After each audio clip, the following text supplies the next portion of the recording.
Welcome to TNPS maths. நான் உங்கள் ஜெயபால். இலக்கணம். ஸோ இந்த பார்ட் ரொம்ப ரொம்ப முக்கியமானதான். நல்லா தெளிவாக நீங்கள் இதை கவனிச்சுக்கோங்க. என்ன நம்ம பார்க்க போகிறோம்னா தொகைநிலை, அடுத்து தொகாநிலை தொடர்கள். இந்த வார்த்தையில நீங்கள் அழகாக மீனிங் புரிஞ்சுக்க முடியும். ரொம்ப ரொம்ப ஈஸியாக இதை நம்ம தெளிவாக தெரிஞ்சுக்க முடியும். இதில் நம்ம ஒவ்வொரு வரியுமே ரொம்ப முக்கியமாகவே நம்ம பார்த்துக்கலாம். அப்போ தான் உங்களுக்கு அந்த வார்த்தைகள் புரியும். இப்போ இங்கே நீங்கள் மெயினாக என்ன அப்படின்னா அதோட முக்கியமான இன்ஃபர்மேஷன் தெரிஞ்சுக்கிறதுங்கிறது ரொம்ப முக்கியம்தான். அதே டயத்தில் எடுத்துக்காட்டை வச்சே ரொம்ப தெளிவாக சொல்லுவாங்க. அப்போ அந்த எடுத்துக்காட்டும் எதை பற்றினது அப்படிங்கிறத தெரிஞ்சுக்கங்க. ஏன்னா இங்கே கொடுக்குற எடுத்துக்காட்டை அப்படியே டிஎன்பிஎஸ்சி எக்ஸாமில் கேட்பாங்க. அப்போ எந்த வித கன்ஃபியூஷன் இல்லாமல் தெளிவாக நம்ம அதுக்குரிய ஆன்சரை நோட் பண்ண முடியும். ஸோ அதனால் ஒன் பை ஒன்னாக நம்ம தெரிஞ்சுக்கோம். இப்போ பாருங்கள், ஒரு எழுத்து தனித்து நின்றோ பல எழுத்துக்கள் தொடர்ந்து நின்றோ பொருள் தருவது சொல் அப்படின்னு சொல்லுவோம். அப்போ சொல் அப்படின்னு சொன்னோம்னா மீனிங் தரணும். அது ஒரு எழுத்து தனித்து நின்று மீனிங் தந்தாலும் ஓகே, பல எழுத்துக்கள் சேர்ந்து நின்று பொருள் தந்தாலும் அதுக்கு சொல்லுன்னு சொல்லுவோம். இப்போ சொற்கள் பல தொடர்ந்து நின்று பொருள் தருவது சொற்றொடர் அப்படின்னு சொல்லுவோம், அல்லது தொடர் அப்படின்னு சொல்லுவோம். ஓகே, ஒவ்வொரு வார்த்தைக்குமே மீனிங் இருக்கு. இப்போ நீங்க அந்த தொகை அப்படின்னு சொல்றதுக்கும் ஒரு மீனிங் இருக்கு. தொகாநிலை, இப்போ தொகைன்னு புரிஞ்சுட்டீங்க அப்படின்னாவே அதுக்கு ஆப்போசிட் தான் தொகாநிலை. ஓகே, இப்போ பாருங்க, பால் பருகினான், ஒவ்வொன்றுமே நம்ம தெரிஞ்சுக்கலாம். பால் பருகினான், வெண்முத்து, இந்த தொடர்களில் பார்த்தோம்னா பாலை பருகினான், இதில் ஐ அப்படிங்கிற ஒரு வேற்றுமை உருவு மறைஞ்சிருக்கு. அடுத்து வெண்முத்து அப்படிங்கிறது வெண்மையான முத்து, இப்போ ஆன அப்படிங்கிறது இது மறைஞ்சிருக்கு. ஓகே, இங்கே ஐ அப்படிங்கிற வேற்றுமை உருவு மறைஞ்சிருந்துச்சு. அடுத்து ஆன அப்படிங்கிற அந்த உருவும் மறைஞ்சிருந்துச்சு. இந்த மாதிரி முதல் தொடரில் ஐ என்னும் வேற்றுமை உருவும், அடுத்த தொடரில் வெண்மையான முத்து மை அப்படிங்கிறது இருக்குல்ல. ஓகே, இங்கே மை என்னும் விகுதியும் ஆன என்ன உருவும் மறைந்து நின்று பொருள் உணர்த்துகின்றன. அப்போ இங்கே ஒன்று மறைஞ்சு வந்திருக்கு அப்படின்னு தெரிஞ்சுக்கிறோம்ல. இவ்வாறு இரு சொற்களுக்கு இடையில் வேற்றுமை உறுப்புகளோ வினை பண்பு முதலியவற்றின் உறுப்புகளோ தொக்கி, தொக்கி அப்படின்னா மறைந்து, இந்த வார்த்தை சொல்லுவாங்க. இப்போ ஓல்டு புக்கெல்லாம் பார்த்தீங்கன்னா தொக்கி நின்று அப்படின்னு சொல்லுவாங்க. அப்போ மறைந்து நின்று வருமானால் அதனை தொகைநிலை தொடர் என்று சொல்லுவார். ஓகேவா? அப்போ தொகைநிலை, நம்ம சாதாரணமாக தொகை அப்படின்னு சொன்னாவே அது ஒரு வார்த்தை போல, அல்லனா இந்த பல வார்த்தையின் மறைஞ்சு நின்று வர்றது அந்த மாதிரி நம்ம சொல்லுவோம். அப்போ தொகை அப்படின்னா மறைந்து நின்று வருவது. ஓகேவா? இப்போ நம்ம வேற்றுமை உறுப்பு பாலை பருகினான், அப்போ அந்த பாலை பருகினான்னு சொல்றதுக்கு போல பால் பருகினான்ட்டு அந்த ஐ அப்படிங்கிற வேற்றுமை உறுப்பு மறைச்சு நம்ம சொல்றோம். அப்போ இந்த மாதிரி வார்த்தை, இந்த பால் பருகினான் அப்படிங்கிறது ஒரு தொகை நிலை அப்படிங்கிறத நம்ம தெரிஞ்சுக்கலாம். வெண்முத்து அப்படிங்கிறதும் ஒரு தொகை நிலை அப்படிங்கிறது, தொகை நிலை தொடர் அப்படிங்கிறத நம்ம தெரிஞ்சுக்கலாம். புரிஞ்சுங்களா? ரைட். இப்போ இன்னி பாருங்க, இந்த தொகைநிலை தொடர் 6 வகைப்படும். தொகைநிலை தொடர் 6 வகைப்படும். நீங்க ஒவ்வொரு வார்த்தையிலுமே அது எது மறைஞ்சிருக்கு, அதனால அதுக்கு அது பேர் அப்படிங்கிறத தெரிஞ்சுக்கோங்க. இப்போ ஃபர்ஸ்ட் வேற்றுமை தொகை. வேற்றுமை தொகை அப்படின்னா எது தொகைனா மறைஞ்சிருக்கு, எது வேற்றுமை உருபு மறைஞ்சு வந்தா அது வேற்றுமை தொகை. அடுத்து வினைத்தொகை அப்படின்னா இந்த வினைச்சொல் மறைஞ்சு வந்திருந்ததுன்னா அது வினைத்தொகை. பண்பு தொகை அப்படின்னா பண்பு பெயர் மறைஞ்சு வந்தா அது பண்பு தொகை. ஓமை தொகை அப்படின்னா ஓம உருபு மறைஞ்சு வந்தா ஓமை தொகை. உண்மை தொகை அப்படின்னா அந்த அப்படிங்கிறது மறைஞ்சு வந்தா உண்மை தொகை. அன்மொழி தொகை அப்படிங்கிறதும் அன்மொழி தொகை, அந்த அன்மொழி மறைஞ்சு வந்ததுன்னா அன்மொழி தொகை. அப்போ தொகை அப்படிங்கிறதுல அந்த வகை 6 வகையும் அழகா அது என்ன மறைஞ்சு வந்திருக்கு அப்படிங்கிறத இந்த ஒரு பேர் மூலமா நீங்க தெளிவாக தெரிஞ்சுக்கலாம். புரிஞ்சுங்களா? இப்போ ஒன் பை ஒன்னா அதுக்கு ஒரு எக்ஸாம்பிள் பார்க்கும்போது இன்னும் நல்லா தெளிவாக தெரியும். இப்போ பாருங்க, வேற்றுமை தொகை திருக்குறள் படித்தால், திருக்குறளை படித்தால் அப்படிங்கிறதான் இந்த எக்ஸாம்பிளோட உண்மையான பொருள் என்ன? திருக்குறளை படித்தால். அப்போ இதுல எது மறைஞ்சு வந்திருக்கு? ஐ என்னும் இரண்டாம் வேற்றுமை உறுப்பு மறைஞ்சு வந்திருக்கு. திருக்குறளை படித்தால் ஐ அப்படிங்கிற வேற்றுமை உறுப்பு மறைந்து வந்து, இதுக்கு முன்னாடி பாட்டில் நம்ம வேற்றுமை உறுப்பு என்னென்ன அப்படிங்கிறத நம்ம தெரிஞ்சிருக்கோம். ஐயாள்கு இன்னது கண், மொத்தம் 8 வகை வேற்றுமை உறுப்பு. அதுல முதல் உறுப்பும் கடைசி உறுப்பும் கிடையாது, அதுக்கு மீதி உள்ள 7 இருக்கு. ஸோ அப்போது நல்லா தெளிவாக நம்ம தெரிஞ்சுக்கணும் அப்படிங்கிறத பார்த்துருந்தோம். ஸோ அதோட கம்யூனிட்டி இதை நீங்கள் புரிஞ்சுட்டிங்கனாவே ஈஸியாக இருக்கும். அந்த வீடியோ பார்க்காத நல்லா தெளிவாக பாருங்கள். இப்போ சொற்களில் ஐ என்னும் வேற்றுமை உறுப்பு மறைந்துள்ளது. இந்த மாதிரி இரு சொற்களுக்கு இடையில் வேற்றுமை உறுப்பு மறைந்து பொருள் தந்தால் அது வேற்றுமை தொகை. ஓகே, அந்த நம்ம பேர்லேயே தெரிஞ்சுக்கிட்டோம்ல, அதை தான் இங்கே மென்ஷன் பண்ணியிருக்காங்க. இங்கே பாருங்கள், அடுத்தது இந்த வேற்றுமை உறுப்புல என்னென்னலாம் மறைஞ்சிருந்தா, அப்ப திருவாசகம் படித்தான் அப்படின்னா திருவாசகத்தை படித்தான். ஐ அப்படிங்கிறது என்ன, இரண்டாம் வேற்றுமை தொகை. அப்ப இரண்டாம் வேற்றுமை உறுப்பு மறைஞ்சு வந்திருக்கு. அடுத்து தலை வணங்கு, தலையால் வணங்கு, ஆள் அப்படிங்கிறது மூன்றாம் வேற்றுமை உறுப்பு. அப்ப இதுதானே மறைஞ்சு வந்திருக்கு, மூன்றாம் வேற்றுமை உறுப்பு மறைஞ்சு வந்ததுனால மூன்றாம் வேற்றுமை தொகை. நெக்ஸ்ட் சிதம்பரம் சென்றான், அப்ப சிதம்பரத்திற்கு சென்றான், கு அப்படிங்கிறது நான்காம் வேற்றுமை உறுப்பு, அது மறைஞ்சு வந்ததுனால நான்காம் வேற்றுமை தொகை. மலை வீழ் அருவி, ஸோ மலையின் வீழ் அருவி அப்படிங்கிறது இருக்கும், இது ஐந்தாம் வேற்றுமை தொகை. அடுத்து கம்பர் பாடல், கம்பரது பாடல் அப்படின்னு வரணும், இது ஆறாம் வேற்றுமை தொகை. ஓகேவா. அடுத்தது மலை குகை, மலையின் கண் குகை, மலை கண் குகை அப்படின்னு வரும், இது ஏழாம் வேற்றுமை தொகை. இந்த மாதிரி எத்தனாவது வேற்றுமை உறுப்பு மறைஞ்சு வந்திருக்கோ அதுக்கு ஏற்றாப்படி அது ஸ்பெசிஃபிக்காக அதோட பேர் இருக்கும்.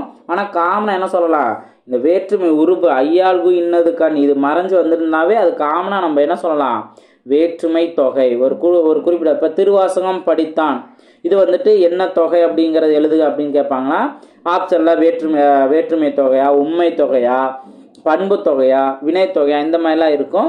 அப்போ நம்ம வேற்றுமை தொகை அப்படிங்கிறதுனா அதில் ஸ்பெசிஃபிக்காக வந்துட்டு இதில் என்ன வேற்றுமை தொகை மறைஞ்சிருக்கு, என்ன வேற்றுமை உறுப்பு மறைஞ்சிருக்க பொறுத்து இரண்டாம் வேற்றுமையா, மூன்றாம் வேற்றுமையா, நான்காம் வேற்றுமையா அப்படிங்கிறத நோட் பண்ணணும். ஸோ அப்போ இந்த மாதிரி எக்ஸாம்பிளையும் நல்லா தெளிவாக நம்ம புரிஞ்சுக்கணும். ஓகேங்களா. ஸோ இது புரிஞ்சா அடுத்து நெக்ஸ்ட் பாருங்க, உருபும் பயனும் உடன் தொக்க தொகை. இதுலையும் நீங்கள் அழகாக இந்த மீனிங் தெரிஞ்சுக்கலாம். அதாவது உருபு, இப்போ நம்ம வந்துட்டு இந்த வேற்றுமை சொல்கிறோம்ல, அப்போ வேற்றுமை உருபு ஓகேங்களா, ஐயாள்கு இன்னது கண் அப்படிங்கிறது மறைஞ்சிருக்கும். அப்போ அந்த உறுப்பும் மறைஞ்சிருக்கலாம், அதோடு சேர்த்து இன்னொன்று அது அந்த பொருள் தரக்கூடிய அந்த பயனும் வந்து மறைஞ்சிருக்கலாம். தொக்க, அப்போ தொக்கி அப்படின்னா என்ன, தொகை அப்படின்னா என்ன, மறைந்து அப்படின்னு தானே. இங்கே ரெண்டு மறைஞ்சு வந்திருக்கு, அதை தான் இங்கே சொல்லியிருக்காங்க. உருபும் மறைஞ்சு வந்திருக்கு, பயனும் மறைஞ்சு வந்திருக்கு. இது ரெண்டுமே மறைஞ்சு வந்தால் அதை என்ன சொல்லலாம், உருபும் பயனும் உடன் தொக்க தொகை அப்படிங்கிற சொல்லலாம். இப்போ பாருங்க, பணப்பை, பணப்பை இதுக்கு என்ன மீனிங் பார்த்தீங்கன்னா பணத்தை கொண்ட பை, பணத்தை கொண்ட பை. இதில் அந்த பணத்தை ஐ அப்படிங்கிற வேற்றுமை உறுப்பு இருக்கா, ஐ அப்படிங்கிறப்ப கொண்ட அப்படிங்கிற ஒரு அந்த பொருள் தரக்கூடிய. இப்போ பாருங்க, பணம் பை என்னும் இரு சொற்களுக்கு இடையில் ஐ என்னும் வேற்றுமை உருபும் கொண்ட என்னும் சொல்லும், அதாவது சொல் அப்படிங்கிறது இது என்னன்னா உருபோட பயன். ஓகே, இது வந்து மறைந்து வந்துள்ளனால இந்த பணப்பை அப்படிங்கிறது உருபும் பயனும் உடன் தொக்க தொகை. அப்போ இதுல இருந்து நீங்க என்ன தெரிஞ்சுக்கணும் அப்படின்னா, ஒரு வார்த்தை கொடுக்குறாங்கன்னா இப்போ பணப்பை, இந்த வார்த்தைக்குள்ள என்ன ஒரு முழுமையான பொருள், விரிவான பொருள் என்ன இருக்கு அப்படிங்கிறத தெரிஞ்சுக்கணும். இப்போ பணப்பை அப்படிங்கிறது பணத்தை கொண்ட பை அப்படிங்கிறத நம்ம தெரிஞ்சுக்கிறோம். புரிஞ்சுங்களா. ஸோ இந்த மாதிரி தான் நம்ம ஒன் பை ஒன்னா நீங்கள் அதை ரீட் பண்ண தான் உங்களுக்கு நல்லா தெளிவாக புரியும். அது சம்மந்தமான ஏதாவது ஒரு வேர்டு நம்மளுக்கு ஞாபகம் வர ஈஸியாக இந்த கான்செப்டை நம்ம புரிஞ்சுக்க முடியும். இலக்கணம் சம்மந்தமாக எப்படி கொஸ்டின் கேட்டாலும் ஈஸியாக ஆன்சர் கண்டுபிடிச்ச முடியும். இப்போ பாருங்கள், இப்போ நம்ம டிஸ்கஸ் பண்ணதான் ஒரு தொடரில் வேற்றுமை உருபும் அதன் பொருளை விளக்கும் சொல்லும், அதான் வந்துட்டு அந்த பயன் சொல்லுவாங்க. ஓகே, அதான் கொடுத்துருக்காங்களா, மறைந்து வருவது தொகை அப்படின்னாவே மறைந்து வருவது உருபும் பயனும் உடன் தொக்க தொகை எனப்படும். புரிஞ்சுங்களா. ஸோ ரொம்ப ஈஸியாகவே அதை நம்ம தெரிஞ்சுக்கலாம். இப்போ பாருங்க, பால் குடம் அப்படிங்கிறது பாலை கொண்ட குடம். நல்லா இந்த வார்த்தைலாம் நல்லா புரிஞ்சுக்கோங்க. அப்போ இதில் வந்து ஐ அப்படிங்கிறது என்ன, இரண்டாம் வேற்றுமை உருபு, அதுவும் மறைஞ்சிருக்கு. கொண்ட அப்படிங்கிறது மோஸ்ட்லி வந்து இந்த கொண்ட அப்படிங்கிறது இருக்கும். ஓகேவா. பாலை கொண்ட குடம், இந்த இது வந்து பயன். அப்போ உருவும் பயனும் உடன் தொக்க தொகை. ஏதாவது இரண்டாவது வேற்றுமை உருவும் பயனும் உடன் தொக்க தொகை. அதே இது பொற்சிலை, பொன்னால் ஆகிய சிலை. இப்போ பொன்னால், ஆள் அப்படிங்கிறது என்ன, மூன்றாம் வேற்றுமை உருவு. அப்போ மூன்றாம் வேற்றுமை உருவும் மறைஞ்சிருக்கு, ஆகிய என்னும் அந்த பயனும் மறைஞ்சிருக்கு. அப்போது மூன்றாம் வேற்றுமை உருவும் பயனும் உடன் தொக்க தொகை. அடுத்தது நான்காம் வேற்றுமை உருவும் பயனும் உடன் தொக்க தொகை. எடுத்துக்காட்டு என்ன, மாட்டு கொட்டகை, மாட்டுக்கு கட்டப்பட்ட கொட்டகை. மாட்டுக்கு கு அப்படிங்கிறது நான்காம் வேற்றுமை உருவு, அதுவும் மறைஞ்சிருக்கு. கட்டப்பட்ட அப்படிங்கிற அந்த பயனும் மறைஞ்சிருக்கு. அப்போ இது நான்காம் வேற்றுமை உருவும் பயனும் உடன் தொக்க தொகை. புரிஞ்சுங்களா. ரைட். ஸோ அப்போ இதில் அந்த வகை என்ன அப்படிங்கிற நம்ம தெரிஞ்சுக்கிட்டோம். வேற்றுமை தொகை அப்படின்னா வேற்றுமை உருவு மறைஞ்சு வர்றது, அதில் வேற்றுமை உருவோட சேர்த்து பயனும் மறைஞ்சு வந்துச்சு அப்படின்னா உருவும் பயனும் உடன் தொக்க தொகை. புரிஞ்சுங்களா. ரைட். அடுத்தது வினைத்தொகை. இந்த ஹெட்டிங்லேயே நம்ம என்ன புரிஞ்சுக்கணும், ஒரு வினை பொருள் வந்து மறைஞ்சு வந்திருக்கு அப்படிங்கிறது. இப்போ ஆடு கொடி வளர் தமிழ், இந்த தொடரில் வந்து பார்த்தீங்கன்னா ஆடு வளர் அப்படிங்கிறது ஒரு வினைப்பகுதிகள். ஆடு அப்படிங்கிறதும் ஒரு வினைப்பொருள், அதே வினைப்பகுதி. அதே போல் வளர் அப்படிங்கிறதும் வினைப்பகுதி. இவற்றை முறையே கொடி தமிழ் என்னும் பெயர் சொற்களோடு சேர்ந்து காலம் காட்டாத பெயரெச்சங்களாக உள்ளன. இப்போ ஆக்சுவலாக வந்து அந்த ஆடும் வளருங்கிறது எந்த சொல்லோட சேர்ந்துருக்கு? கொடி தமிழ் அப்படிங்கிற பெயர் சொல்லோட சேர்ந்துருக்கு. அடுத்து இதுல இருந்து நம்ம எதை தெரிஞ்சுக்க முடியாது? காலத்தை நம்ம தெரிஞ்சுக்க முடியாது. இப்போ ஆடு கொடி வளர் தமிழ் இதில் வந்து காலம் வந்து தெரிஞ்சுக்க முடியாது. இந்த மாதிரி காலம் காட்டும் இடைநிலைகள் தொக்கி உள்ளன. அப்போ இங்கே ஆடு கொடி அப்படின்னா ஆடும் கொடி, ஆடுகின்ற கொடி, ஆடிய கொடி, இந்த மாதிரி அதோட காலம் இருக்கு. ஆனால் அது மறைஞ்சிருக்கா? இந்த மாதிரி காலம் காட்டும் இடைநிலைகள் தொக்கினா என்ன சொல்லியிருக்கோம்? மறைஞ்சு அப்படின்னு சொல்லியிருக்கோம். மறைஞ்சு வந்தது அப்படின்னா இதை நம்ம என்ன சொல்லலாம் அப்படின்னா காலம் காட்டும் இடைநிலையும் பெயரச்ச விகுதியும் மறைந்து வரும் பெயரச்சத்தை வினைத்தொகை எனப்படும். இது நல்லா இந்த பாயிண்ட் நல்லா புரிஞ்சுக்கணும். பெயரச்சம் ஓகேவா? இப்போ ஆடு அதே போல் வளர் அப்படிங்கிறது ஒரு பெயரச்சம் தானே. ஏன்னா பெயரை கொண்டு தானே முடியுது. கொடி தமிழ் அப்படிங்கிற பெயரை கொண்டு தான் முடியுது. ஆல்ரெடி நம்ம பெயரச்சம்னா என்ன, வினைச்சம்னா என்ன அப்படிங்கிறத நம்ம பார்த்துருக்கோம். ஓகே, ஸோ அதை பார்க்காம நல்லா தெளிவாக பாருங்கள். இப்போ இந்த இதில் நீங்கள் ஆடு வளர் அப்படிங்கிறது காலம் காட்டும் இடைநிலையும் மறைஞ்சிருச்சு. இது ஒரு பெயரச்ச விகுதி தானே. இது வந்து ஒரு பெயரச்ச விகுதியும் மறைஞ்சு வந்திருக்கு. இந்த மாதிரி ரெண்டுமே மறைஞ்சு வரதை நம்ம வினைத்தொகை அப்படின்னு நம்ம சொல்கிறோம். ஓகே, டிஃப்ரெண்ட்டாக இருக்கா? பெயரச்சம் சம்மந்தமாக இருக்குது, ஆனால் அதுக்கு பேர் வினைத்தொகை. ஓகேவா? ஸோ பார்த்துக்கணும், நல்லா தெளிவாக நோட் பண்ணுங்கள். ஆடிய கொடி, ஆடுகின்ற கொடி, ஆடும் கொடி எனவும், அடுத்தது வளர்ந்த தமிழ், வளர்கின்ற தமிழ், வளரும் தமிழ் எனும் முக்காலமும் பொருந்தும்படி பொருள் தர்றது தான். இந்த இது காலம் காட்டு இடைநிலையும் மறைஞ்சு வந்திருக்கு, பெயரச்ச விகுதியும் மறைந்து வருது. ஓகேவா? ஆடிய, வளர்ந்த, இந்த மாதிரி வந்து பெயரச்ச விகுதியும் மறைஞ்சு வந்திருக்கா. அதனால இந்த ரெண்டுமே மறைஞ்சு வந்திருக்கு. இதை வந்து ஒரு வினைத்தொகைங்கிறதான. ஏன்னா ஆடு வளர் அப்படிங்கிறது ஒரு வினையச்சம், அப்போ அது வினைத்தொகை அப்படிங்கிற. அப்போ எப்படிலாம் லிங்க் பண்ணு பாருங்க. இங்கே பாருங்க, ஒரு நன்னூலில் ஒரு சூப்பரான ஒரு ரூலே இருக்குது. காலம் கறந்த பெயரச்சம் வினைத்தொகை. ரொம்ப சிம்பிளாக, அப்போ காலமும் மறைஞ்சு வந்திருக்கு, அதோட பெயரச்சமும் இருக்குது, இதுக்கு பேர் தான் வினைத்தொகை. ஓகேவா? நல்லா தெளிவாக புரிஞ்சுக்கணும். ஓகேவா? நெக்ஸ்ட் பண்பு தொகை. இப்போ இதில் நம்மளுக்கு தெளிவாக தெரியும் பண்பு அப்படின்னாவே என்னென்ன அப்படிங்கிறது. வெண்ணிலவு, கருங்குவளை. இத்தொடரில் வெண்மை. ஓகே, வெண்ணிலவு அப்படின்னா வெண்மை அப்படிங்கிற ஒரு பண்பு பெயர் இருக்குது. கருங்குவளையில் கருமை என்னும் பண்பு பெயர் இருக்குது. அதே போல் இது வந்து நிலவு, குவளை என்னும் பெயர் சொற்களை தழுவி நிற்கின்றன. இப்போ இது வந்து பண்பு பெயரும் இருக்குது, அதே போல் முடிகிறதும் வந்துட்டு என்ன, ஒரு பெயர் சொல்லாவே முடிஞ்சிருக்கு. இதுல இருந்து ஆன ஆகிய என்னும் பண்புறுப்புகள் மறைந்து வெண்மையான நிலவு, கருமையாகிய குவளை என்னும் பொருள்களை தருகின்றன. அப்போ இதில் என்னென்ன மறைஞ்சிருக்கு? இவ்வாறு பண்பு பெயருக்கும் அது தழுவி நிற்கும் பெயர் சொல்லுக்கும் இடையே ஆன ஆகிய என்னும் பண்புறுப்புகள். அப்போ பண்புறுப்புகள் என்ன சொல்லலாம்? வெண்மையாகிய, கருமை, கருமையான, இந்த மாதிரிலாம் நம்ம இந்த ரெண்டையும் நம்ம என்ன சொல்லலாம்? பண்புறுப்புகள் சொல்லலாம். இந்த மாதிரி பண்புறுப்புகள் மறைஞ்சு வர்றதை நம்ம என்ன சொல்லலாம்? பண்பு தொகைன்னு சொல்லலாம். ஓகேவா? ஸோ அதனால தான் ஒவ்வொரு அந்த எக்ஸாமில் வச்சு நீங்கள் பார்க்கும்போது கம்பேர் பண்ணும்போதும் அழகாக அதுக்கான மீனிங்கை நீங்கள் தெரிஞ்சுக்க முடியும். அப்போ இதை என்ன சொல்லலாம்? பண்பு தொகை. ஓகேவா? அடுத்தது பாருங்கள், இரு பெயரொட்டு பண்பு தொகை. இப்போ இரு பெயரொட்டு பண்பு தொகை அப்படிங்கிறத ரொம்ப சிம்பிளாக நம்ம புரிஞ்சுக்கலாம். பனை மரம் அப்படிங்கிறது, இந்த பனை மரம் அப்படிங்கிறத நம்ம எப்படி சொல்லலாம்? பனையாகிய மரம் அப்படிங்கிறது இதோட பொருள். பனையாகிய மரம் அப்படிங்கிறது, இதில் மரம் அப்படிங்கிறது ஒரு பொது பெயர். ஓகே, நம்ம பார்த்துருக்கோம்ல, பொது பெயர், காலப்பெயர், அதே போல் சிறப்பு பெயர், இடுகுறி பெயர், பண்பு பெயர், இந்த மாதிரிலாம் நம்ம பார்த்துருக்கோம்ல, காரண பெயர் அப்படின்ட்டு. அதில் மரம் அப்படிங்கிறது பொது பெயர், எல்லா மரத்துக்கும் பொதுவானது அந்த மரம் அப்படிங்கிற ஒரு பெயர். அதில் பனை அப்படிங்கிறது என்ன சொல்லுவோம்? அந்த பொது பெயர்லேயே சிறப்பானது. இப்போ என்ன ஸ்பெசிஃபிக்காக ஒரு மரத்தை சொல்கிறோமோ அதுக்கு பேர். இப்போ பலா மரம் சொல்லணும்னா அது ஒரு சிறப்பு பெயர் அப்படின்னு சொல்லுவோம். அதே போல் இங்கே பனை என்பது மரத்தினுள் ஒன்றை குறிக்கும் ஒரு சிறப்பு பெயர். அப்போ இங்கே என்ன வந்திருக்கு? பனை மரம் அப்படிங்கிறதுல பொது பெயரும் இங்கே வந்திருக்கு, அதே போல் சிறப்பு பெயரும் இங்கே வந்திருக்கு. அப்போ சிறப்பு பெயர் முன்னும் பொதுப்பெயர் பின்னும் நிற்க இடையில் ஆகிய என்னும் பண்புறுப்பு மறைந்து வருவதை இரு பெயரொட்டு பண்பு தொகை. இப்போ பாருங்க, இதை நல்லா புரிஞ்சுக்கலாம். இரு பெயரொட்டு பண்பு தொகை. ஃபர்ஸ்ட் பண்பு தொகைனா என்ன பண்ணியிருக்கோம், ஆண் ஆகிய அப்படிங்கிற பண்புறுப்பு மறைஞ்சு வந்திருக்கு. இப்போ பனையாகிய மரம் அப்படிங்கிறதுல ஆகிய அப்படிங்கிற ஒரு பண்பு மறைஞ்சு வந்திருக்கா, பண்புறுப்பு, அதனால பண்பு தொகை. ஆனால் இது எது ரெண்டுக்கு இடையில, பனையும் மரமும் இடையில. அப்போ ஒரு பொது பெயருக்கும் ஒரு சிறப்பு பெயருக்கும் இடையில அதில் எது ஃபர்ஸ்ட் வரும், சிறப்பு பெயர் முன்னும் பொது பெயர் பின்னும் வந்து இடையில அந்த பண்புறுப்பு ஆகியங்கிறது மறைஞ்சு வந்திருக்கனால ரெண்டு பெயருக்கு இடையில ஒரு பண்புறுப்பு மறைஞ்சு வந்திருக்கனால அது இரு பெயரொட்டு பண்பு தொகை. புரிஞ்சுங்களா? ஸோ அந்த வார்த்தையை டிஃப்ரெண்ட் ஆங்கில நீங்கள் யோசிக்க ஆல்ரெடி அழகா ஒரே ஒரு டைம் பார்க்கும்போது உங்களுக்கு கிளியராக புரிஞ்சிடும். ஓகே, அடுத்தது ஓமை தொகை. இன்னும் ஈஸியானதாக இருக்கும். ஓமை தொகை அப்படிங்கிறது இப்போ வந்து மலர் விழி, மலர் போன்ற விழி. இப்போ ஓமை அப்படிங்கிறது போல போன்ற அப்படிங்கலாம் சொல்லுவோம்ல.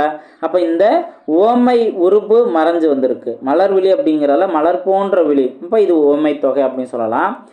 மலர் அப்படிங்கிறது ஓமை, விழி அப்படிங்கிறது ஓமேயம், இடையில் போன்ற என உறுப்பு மறைந்து வந்துள்ளது. இவ்வாறு ஓமைக்கும் ஓமேயத்துக்கும் இடையில் ஓமேயம் அப்படிங்கிறது என்ன, ஓமை அப்படிங்கிறதுனா ஒரு பொருளை விளக்குறதுக்கு எதை நம்ம காமிக்கிறோம் அப்படிங்கிறது. இன்னொன்று ஓமேயம் அப்படிங்கிறது எதை நம்ம விளக்கி கூற வர்றோம். விழி அப்படிங்கிறது, அப்போ விழி வந்து எப்படி இருக்கு அப்படி சொல்றாங்க, மலர் போல இருக்கு அப்படிங்கிற சொல்றாங்க. ஓகே, ஒரு பெண்ணை வர்ணிக்கிறதுல அந்த விழி, பெண்ணோட விழி அப்படிங்கிறது அதான் வந்துட்டு ஓமேயம். இந்த விழிங்கிறது தான் விளக்கி சொல்ல போறாங்க, அதை ஒரு அளவுபடுத்தி சொல்ல போறாங்க. அதை எதை கம்பேர் பண்ணி சொல்றாங்களோ அதான் ஓமை. மலரை வச்சு தானே சொல்றாங்க.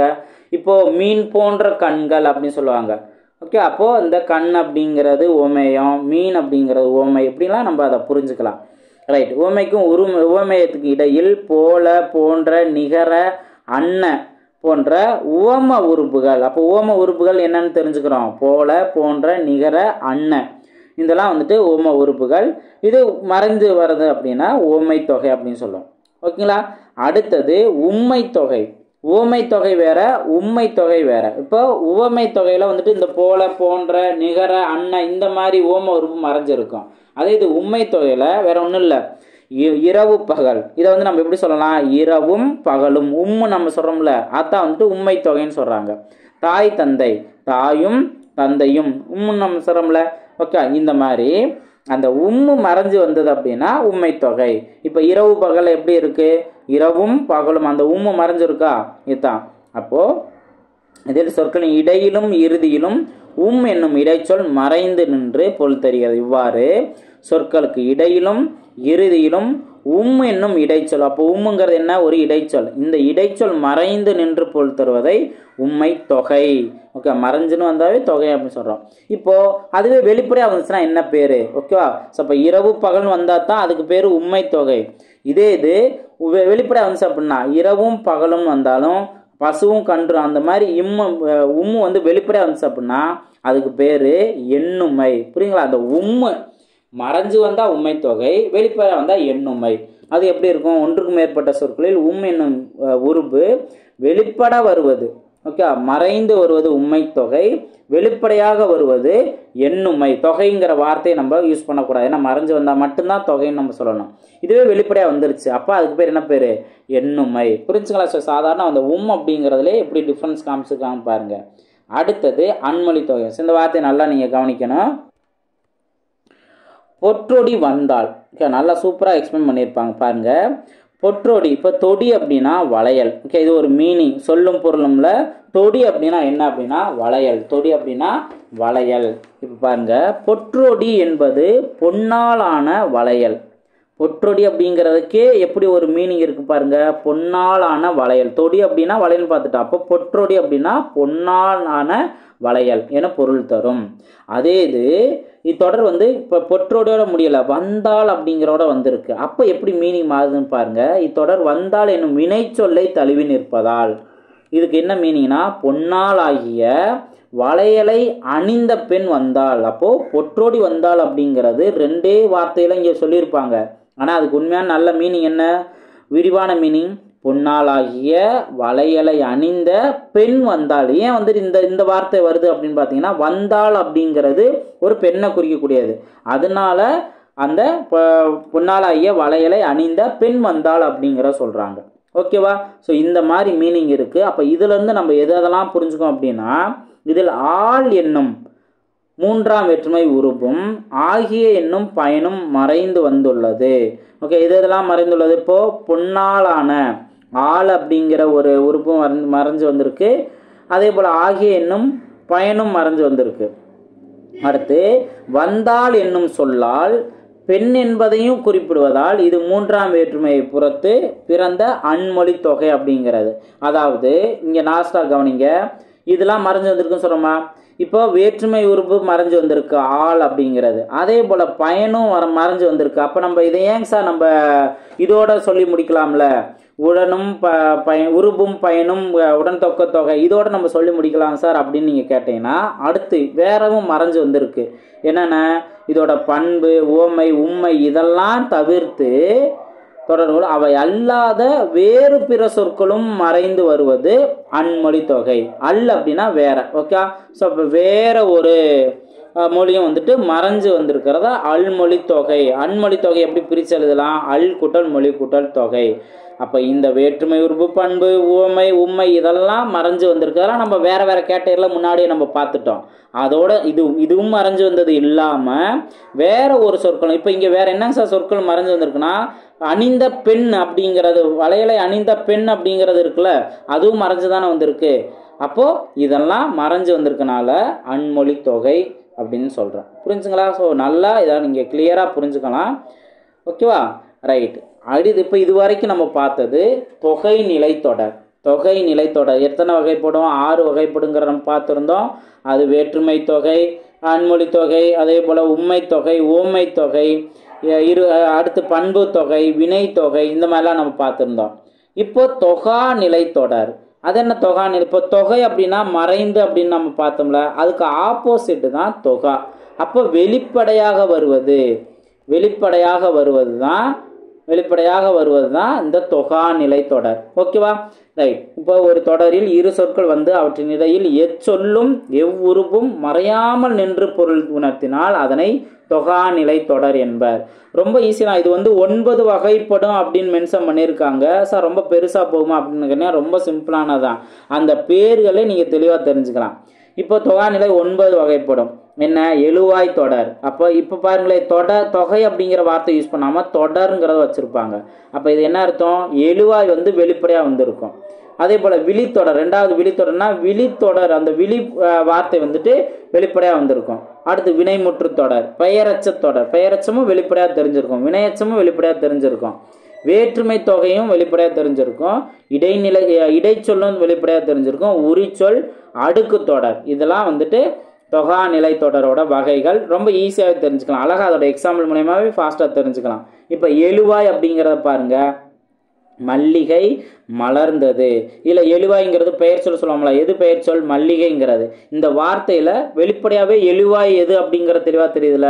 அப்ப எழுவாய் தொடர்ந்து மலர்ந்தது என்னும் பயனிலை அமைந்து இடையில எந்த சொல்லுமே மறையாமல், இப்போ இதுதான் வந்து உங்களுக்கு முக்கியமான பாயிண்டா அடுத்தடுத்து எல்லா இடத்துலையும் கொடுப்பாங்க. எந்த சொல்லும் மறையாமல் வந்துள்ளதால் இது எழுவாய் தொடர். ஓகேவா? நெக்ஸ்ட் பாருங்க விழித்தொடர். இப்போ விழித்தொடர்னா என்ன? இப்போ நண்பன், இந்த மாதிரி சொல்றத, நண்பர் அப்படின்னு சொல்றத நண்பான் அப்படின்னு சொல்லியிருக்காங்க. அப்போ இதுதான் விழித்தொடர். இப்போ வந்து கடவுள் அப்படின்னு சொல்றத கடவுளே அப்படின்னு சொல்லுவான். அது என்ன அப்படின்னு பார்த்தீங்கன்னா விழித்தொடர் அப்படின்னு சொல்லுவாங்க. அதே போல இப்போ வேற என்ன சொல்லலாம்? வேற விழித்தொடர் எது வேணா நம்ம சொல்லலாம். இப்போ முருகன் அப்படிங்கிறத முருகா அப்படின்னு நம்ம சொல்லுவோம். ஓகேவா? ஸோ அப்போ அதெல்லாம் வந்து விழித்தொடர் அப்படிங்கிறத நம்ம சொல்லலாம். ஓகேங்களா?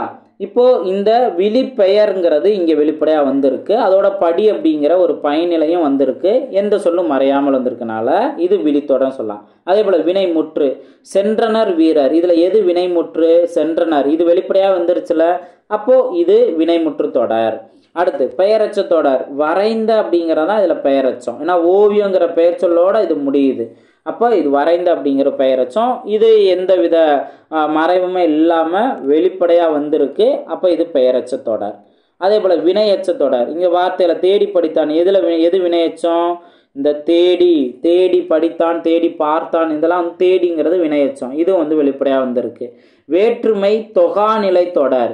இப்போ வேற்றுமை தொகை தொடர், தொகைநிலை தொடர் இப்படிங்கிறதுக்கும் தொகாநிலை தொடர். இப்போ கவிதை எழுதினான்னு சொன்னால் வேற்றுமை தொகை, ஓகேவா? அதே இது கவிதையை எழுதினார் அப்படின்னு சொன்னாங்கன்னா வேற்றுமை தொகாநிலை தொடர். தொகாநிலைனா வெளிப்படையாக வரும் சொல்கிறோம்னா வேற்றுமை உறுப்பு. இங்கே ஐ அப்படிங்கிற வேற்றுமை உறுப்பு வெளிப்படையாகவே வந்திருக்கு. அதனால இது என்ன சொல்லலாம்? வேற்றுமை தொகாநிலை தொடர். இதே போல் ஒவ்வொரு வேற்றுமை உறுப்பும் வெளிப்படையாக வந்துச்சு அப்படின்னா அதை தொகாநிலை தொடர்னே சொல்லிக்கலாம். அது ஸ்பெசிஃபிக்காக எத்தனாவது வேற்றுமை உறுப்புன்னு கேட்டால் நம்ம அதுக்கு ஏற்றா அப்படி. இப்போ கவிதையை எழுதினா அப்படின்னா 2ஆம் வேற்றுமை தொகாநிலை தொடர் அப்படிங்கிற மாதிரி நம்ம சொல்லிக்கலாம். ஓகேவா? அடுத்து இடைச்சொல். இப்போ மற்று பிற அப்படிங்கிற வார்த்தை, மற்று அப்படிங்கிறது ஒரு இடைச்சொல். அப்போ இந்த இடைச்சொல்லும் இந்த வார்த்தையில் வெளிப்படையாக வந்திருக்கு. அதனால என்ன சொல்லலாம்? இடைநிலை தொடர்னு சொல்லலாம். நெக்ஸ்ட் என்ன? உரிச்சொல் தொடர். உரிச்சொல் என்ன? இந்த சால தவ இந்த மாதிரிலாம் இருந்துச்சுன்னா உரிச்சொல். இப்போ இங்கே சாலவும் நன்று அப்படின்னு மென்ஷன் பண்ணியிருக்காங்க. சால அப்படிங்கிற உரிச்சொல் வெளிப்படையாக வந்திருக்கு. அதனால இதை உரிச்சொல் தொடர்னு சொல்லலாம். அடுத்து அடுக்கு தொடர். நன்று நன்று நன்று அப்படின்னு வந்திருக்கு. அப்போது அடுக்கு தொடர் இரட்டை கிளவிக்கு என்ன வித்தியாசம்? அடுக்கு தொடர் சொல்ல பிரித்து எழுதினாலும் அது பொருள் தரும். இப்போ நன்று நன்றுன்னு சொல்லிக்கிட்டே இருந்தாலும் நன்று அப்படின்னு நம்ம ஒரு வார்த்தையை நம்ம பிரிச்சுட்டாலுமே இது பொருள் தரும். இதுதான் அடுக்கு தொடர். அதே இரட்டை கிளவி அப்படின்னா இப்போ சலசல அப்படின்னு நம்ம சொல்லியிருப்போம். இந்த சலசலையில் சல அப்படின்னு நம்ம பிரிச்சிட்டோம் அப்படின்னா பொருள் தராது. அதான் இரட்டை கிளவி அப்படிங்கிறத நம்ம பார்த்துருந்தோம். அப்போ ஒரே சொல் பலமுறை அடுக்கி வந்துள்ளதா இது அடுக்கு தொடர் அப்படின்னு சொல்லலாம். ஓகேங்களா? இந்த மாதிரி இலக்கண சம்மந்தமாக ஈஸியாக நம்ம தெரிஞ்சுக்க முடியும். இப்போ பாருங்க, இந்த இலக்கண பாட்டு தெளிவாக புரிஞ்சுட்டோம் அப்படின்னா இது ஈஸியாக இருக்கும். சொற்களுக்கு இடையே வேற்றுமை உறுப்பு மறைந்து வருவது, வேற்றுமை உறுப்பு மறைந்து வருவது வேற்றுமை தொகை. அதே போல் செம்மரம் எனும் சொல் பண்பு தொகை. செம்மரம், செம்மையான மரம் அப்படின்னு இருக்குல்ல. கண்ணாவா, இந்த கண்ணன் அப்படிங்கிற கண்ணா அப்படின்னு நம்ம சொல்கிறோம்ல, அப்போது விழித்தொடர். ஓகேங்களா? இப்போ பொறுத்து அழகாக உங்களால் மீனிங் புரிஞ்சுக்க முடியும். பாருங்கள், பெயரச்ச தொடர். இதில் பெயரச்ச தொடர், பெயரச்சம் எங்கே இருக்குது? எழுதிய பாடல். ஓகே, பாடல்ங்கிறது ஒரு பெயர் சொல். அப்போ அதில் பெயரச்சது இதுதான் ஃபஸ்ட்டு. அடுத்து வினையச்ச தொடர். வினையச்ச தொடர் அப்படின்னு பார்த்தோம்னா வினையச்சம் இதில் பாடி முடித்தான். பாடி முடித்தான் அப்படிங்கிறது ஒரு வினையச்ச தொடர். இது 2வது. அடுத்து வினைமுற்று தொடர். வினைமுற்று தொடருங்கிறது என்ன அப்படின்னா வென்றான் அப்படிங்கிறது வினைமுற்று. அப்போது இது 3வது. எழுவாய் தொடர். எழுவாய் அப்படிங்கிறது பாருங்க கார்குழலி படித்தால். எழுவாய்ங்க கார்குழலி. அப்போ இதுதான் 4வது. விழித்தொடர். புலவரே. ஓகே, புலவரே அப்படின்னாவே இது விழித்தொடர். அப்போ இது புலவரே வருக தான் விழித்தொடர். அழகாக நம்ம புரிஞ்சுக்க முடியுதா? ஸோ ரொம்ப ரொம்ப ஈஸியாக நம்ம இந்த இலக்கணம் சார்ந்து நம்ம தெரிஞ்சுக்கலாம். ஓகேங்களா? ஸோ இதுதான் இங்கே கொடுத்துருக்காங்க. இப்போ மொழியால் ஆழ்வோம்ல முக்கியமான இன்ஃபர்மேஷன் இது வரைக்கும் நம்ம பார்த்ததும் இங்கே நம்ம தெரிஞ்சுக்கோம். அதுபோக இணை சொற்களை பற்றியும் சொல்லியிருப்பாங்க, அதை நம்ம பார்ப்போம். பாருங்கள், இந்த கோடிட்ட இடங்களை நிரப்புக அப்படிங்கிற சொல்லுறுப்புகளை கரெக்டான ஃபில்லிங் த பிளாங்க்ஸை நோட் பண்ணணும். ஃபஸ்ட்டு பாருங்க, இடி டேஸ் மழை வந்தது. இடி உடன் மழை வந்தது. ஸோ உடன் அப்படிங்கிறதா அது கரெக்டானது. அடுத்து மலர்விழி தேர்வின் டேஸ் ஆயத்தமானால். தேர்வின் பொருட்டு. ஓகே, தேர்வின் பொருட்டு ஆயத்தமானால். அடுத்து அருவி மலையில் டேஸ் விழுந்தது. அருவி மலையில் இருந்து விழுந்தது. இருந்து அப்படிங்கிறதான் அது கரெக்டானது. ஓகே, அடுத்து தமிழை டேஸ் சுவையான மொழி உண்டோ. தமிழை இக்குன்னு இருக்குனாவே அப்போ தமிழை காட்டிலும். ஓகே, ஸோ தமிழை காட்டிலும் சுவையான மொழி உண்டோ. அடுத்து யாழ் தமிழர் டேஸ் இசைக்கருவிகள் ஒன்று. தமிழருடைய இசைக்கருவிகளில் ஒன்று. இதுதான் இந்த சொல்லுறுப்பை இங்கே நம்ம கரெக்டாக நம்ம ஆன்சர் நோட் பண்ணிடலாம். இப்போ அதுக்கு அடுத்தது பாருங்கள், பின்வரும் இசைக்கருவிகளின் பெயர்களை அகர வரிசைப்படுத்துக. ஓகே, ஸோ அகர வரிசை நம்ம படுத்துகிறோம். இதில் ஃபஸ்ட்டு நல்லா கவனிங்க, முதல் எழுத்து எப்படி இருக்குங்கிறத பார்க்கணும். இப்போ முதல் எழுத்து இங்கே பா, தா, கா, பே, உ, உ, தவண்டை, அதை பி, நா, மா, இந்த மாதிரி இருக்குது. ஓகேவா? ஸோ இப்போ முதல் உறுப்புகளில் நம்ம அகர வரிசை பார்க்கணும். இங்கே எல்லாமே உயிர்மை எழுத்துக்கள் தானே இருக்குது. அப்போ உயிர்மை எழுத்து அகர வரிசையை நம்ம பயன்படுத்தணும். அதில் ஃபஸ்ட்டு பார்த்தீங்க அப்படின்னா உயிர் எழுத்துக்களும் இருக்குல்ல, உருமி, உடுக்கை, இதெல்லாம் உயிர் எழுத்துக்கள் தான். அதில் ஒரே எழுத்து 2 இடத்துல வந்திருக்கா. இப்போ நம்ம இந்த மாதிரி இருந்துச்சுன்னா ரெண்டாவது எழுத்தை கவனிக்கணும். இப்போ இங்கே ரூ இருக்குது, இங்கே டூ இருக்குது. இதில் எது ஃபஸ்ட்டு வரணும்? இப்போ டாக்கு அடுத்ததான் லாஸ்ட்டில் ரா அப்படிங்கிற வரும். அப்போ உடுக்கு அப்படிங்கிறது தான் ஃபஸ்ட்டு வரணும். ஓகே, நல்லா நோட் பண்ணிங்க, நிதானமாக நீங்கள் புரிஞ்சுக்கலாம். அதே போல் உரிமை இதுதான் வந்துட்டு ரெண்டாவது வரணும். இது போக அகர வரிசை ஏதாவது இருக்கா? இனி அகர வரிசை கிடையாது, அதாவது உயிரெழுத்து கிடையாது, உயிர்மை எழுத்துக்கள் தான் இருக்கும். அப்போ ரெண்டு நோட் பண்ணிட்டோம். இனி பார்த்தீங்கன்னா உயிர்மை எழுத்துக்கள்லாம் எது? காங்காச்சா, நம்ம காதெல்லாம் ஃபஸ்ட்டு ஸ்டார்ட் பண்ணுவோம். அப்போ கணப்பறை இதுதான் மூணாவது. அதுக்கு அடுத்தது பாருங்க, இப்போது அதுக்கு அடுத்தது காங்காச்சாங்கா நா டா தா அப்படின்னு இருக்குது. ஓகே, அப்போ தவண்டை இதுதான் வந்துட்டு நாலாவது வரணும். ஓகேவா? தா அப்படிங்கிறதான். அதுக்கு அடுத்தது இப்போ தாக்கு அப்புறம் தானா பா அப்படிங்கிறது வரும். தான் நா அப்படின்னு இருக்குல்ல, ஸோ அப்போது நாகசுரம் அப்படிங்கிறது இது அஞ்சாவது. தாலே வந்து வேற என்ன இருக்குது? தவில் அப்படின்னு இருக்கா, அப்போ இது அஞ்சாவது. அதுக்கு அடுத்தது என்ன? வாக்கு அப்புறம் தான் வி வரிசை வரும், அது அஞ்சாவது. நாகசுரம் இது ஆறாவது. அதுக்கு அடுத்தது இப்போ பா வரிசை இருக்குது. பா வரிசையில் படகம் இருக்குது, பேரியால் இருக்குது, பிடில் இருக்குது. அப்போ ஃபஸ்ட்டு படகம் இதுதான் வந்துட்டு ஏழாவது வரணும். அதுக்கு அடுத்தது இப்போ பாப்பா பி பி வந்துட்டு அதுக்கப்புறம் தான் பே அப்படிலாம் வரும். அப்போது இது எட்டாவது. பிடில் அப்படிங்கிற எட்டாவது. அதுக்கப்புறம் பேரியால் அப்படிங்கிற ஒன்பதாவது. இதுக்கப்புறம் பா மா மட்டும்தான் இருக்குது, மகுடி அப்படிங்கிறது இது ஒன்பதாவது. புரிஞ்சுங்களா? ஸோ அழகா அந்த முதல் எழுத்துல எது பிரியும் அப்படின்னு நம்ம தெரிஞ்சுக்கணும். முதல் எழுத்து ஒன்றா வந்துச்சு அப்படின்னா ரெண்டாவது எழுத்தை வச்சு அழகா அந்த அகர வரிசை எப்படி நம்ம எழுதிடலாம். ஓகேங்களா? ஸோ அடுத்தது இணை சொற்கள். இணை சொற்கள் கவனிங்க. இதில் இணை சொற்கள் அப்படிங்கிறது என்னன்னா, இப்போது தாய் தந்தையை பாராட்டி சீராட்டி வளர்த்தால், இப்போ ஒரே இங்கே மாதிரி பாராட்டி சீராட்டி அப்படிங்கிறது வந்து இணை சொற்கள் அப்படின்னு எடுத்துக்கலாம். இதிலேயே இணை சொற்கள் 3 வகைப்படும். இணை சொற்கள் எத்தனை வகைப்படும்? 3 வகைப்படும். நேரிணை, எதிரிணை, செரி இணை அப்படிங்கிறது ரொம்ப தெளிவாகவே இங்கே சொல்லியிருப்பாங்க. ஒரு பொருளை தரும் ஒரே பொருளை தரும் இணை நேரிணை எனப்படும். இப்போ எக்ஸாம்பிள் பார்த்தீங்கன்னா சீரும் சிறப்பும், பேரும் புகழும். சீரும் சிறப்பும் ஒரே பொருள் தான், பேரும் புகழும் ஒரே பொருள் தான். அதே இது எதிரெதிர் பொருளை தரும் இணை எதிரிணை எனப்படும். அது என்ன? இரவு பகல். இரவும் பகலும் எதிரெதிரானதானே. அதே போல் உயர்வு தாழ்வு, உயர்வு தாழ்வு இது வந்துட்டு எதிரெதிரானது. ஓகேங்களா? அப்போ எதிரிணை பொருளை தருவது எதிரிணை. பொருளின் செறிவை குறித்து வருவன செரி இணை. இப்போ இதில் என்ன? பச்சை பசேல் என்று, அப்போ பசுமையானது தான், அதுவே இன்னும் வந்துட்டு ரொம்ப அதிகப்படுத்தி மிகைப்படுத்தி என்ன சொல்கிறோம்? பச்சை பசேல் அப்படின்னு சொல்கிறோம். அதே போல் வெள்ளை வெள்ளேர், அதாவது வெண்மையாக இருக்குது, அது இன்னும் நல்லா பளிச்சுன்னு இருக்கிறத வெள்ளை வெள்ளேர்னு இருக்கு அப்படின்னு சொல்லுவோம்ல. ஸோ இதெல்லாம் வார்த்தையெல்லாம் என்ன? பொருளின் செறிவை குறித்து வருவன செரி இணை. இணை சொற்கள் தான். அதில் என்ன வகை? செரி இணை வகை. ஓகேவா? இப்போ இந்த 3 கேட்டகரியில் தான் இங்கே ஒரு எக்ஸாம்பிள்லாம் கொடுத்துட்டு அதை பிரிங்க அப்படின்னு சொல்லியிருக்காங்க. இப்போ உற்றார் உறவினர் அப்படின்னா நேரிணை. ஓகே, உற்றார் உறவினர் அப்படிங்கிறது நேரிணையில் வரும். இப்போ இது 1வது, இது நான் 2வது, இது 3வது. எதெல்லாம் நேரிணையில் வரும்னு சொல்கிறேன். உற்றார் உறவினர் அப்படிங்கிறதும் நேரிணையில் வரும். அதுக்கப்புறம் பார்த்தோம் அப்படின்னா இப்போ விருப்பு வெறுப்பு, விருப்பு வெறுப்பு இது ஒன்றுக்கு ஒன்று ஆப்போசிட்டு தானே. அப்போ இது எதிரிணை. ஓகேங்களா? அடுத்து காலை மாலை இதுவும் எதிரெதிரான தானே, இதுவும் எதிரிணை. ஓகே. அடுத்து கண்ணங்கரேல் என்று, அப்போ வெள்ளை வெள்ளையர்னு சொல்கிற மாதிரி கண்ணங்கரேர் என்று, அப்போ இது செரி இணை அப்படிங்கிறது வருமா? ஓகே, இது வந்து செரி இணை கேட்டகரி. ஆடல் பாடல், ஆடல் பாடல் அப்படிங்கிறது நேரிணை. ஓகே, ஸோ எல்லாமே வந்துட்டு ஒரே மீனிங்கில் வரக்கூடியதான், ஒரே பொருளை தரக்கூடியதான். அப்போ இது நேரிணை. வாடி வதங்கி, வாடி வதங்கி இது பார்த்தோம் அப்படின்னா வாடி போயிருக்காங்க, அது இன்னும் வந்து அதிகப்படுத்தி இப்போ எரியிற புண்ணில் எண்ணெய் ஊற்றுற மாதிரிங்கிற மாதிரி தானே, வாடி வதங்கி போயிருக்கான் அப்படின்ட்டு. அப்போ இதுவும் செரி இணை கேட்டையில் வரும். அடுத்து பட்டி தொட்டி, பட்டி தொட்டினா நேரிணை கேட்டகரி தான், ஒரே பொருளை வரக்கூடியதான் பட்டி தொட்டிங்கிறது. அடுத்து உள்ளும் புறமும் இது எதிரிணை. உள்ளும்ங்கிறது உட்புறம், புறம்ங்கிறது வெளிப்புறம், அப்போ இது எதிரிணை.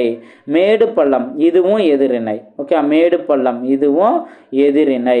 நட்ட நடுவில், நட்ட நடுவில் அப்படின்னா சென்று போதையா சொல்கிறோம், அது எக்ஸாக்டாக நட்ட நடுவில் அப்படின்னா செறிவை அதிகப்படுத்துகிறோம். அப்போ இது செரி இணை. புரிஞ்சுங்களா? ஸோ அழகாக நம்ம நேரிணை என்ன, எதிரிணை என்ன, சரியிணை என்ன அப்படிங்கிறத நம்ம கண்டுபிடிச்ச முடியும். இப்போ இது சம்மந்தமான கேள்வி தான் இருக்குது பாருங்கள். மேலே இருக்கிறத கரெக்டாக பொருந்தணும். சான்றோர் எனப்படுபவர் டேஸலில் சிறந்தவர். அவர் கல்வி கேள்வியில் சிறந்தவர். இதுதான் ஃபஸ்ட்டு வரணும், கல்வி கேள்வியில். அடுத்து ஆற்று வெள்ளம் டேஸ் பாராமல் ஓடியது. ஸோ ஆற்று வெள்ளம் பார்த்தோம்னா மேடு பள்ளம் பாராமல், இதுதான் வந்துட்டு ரெண்டாவது. ஓகேங்களா. அடுத்து இசை கலைஞர்கள் டேஸ் வேண்டியவர்கள். இசை கலைஞர்கள் பார்த்தோம்னா போற்றி புகழப்பட வேண்டியவர்கள், இதுதான் வந்து மூணாவது.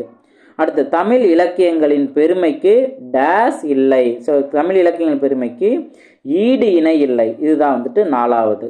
அதுக்கடுத்து திருவிழாவில் யானை டேஸ் வந்தது.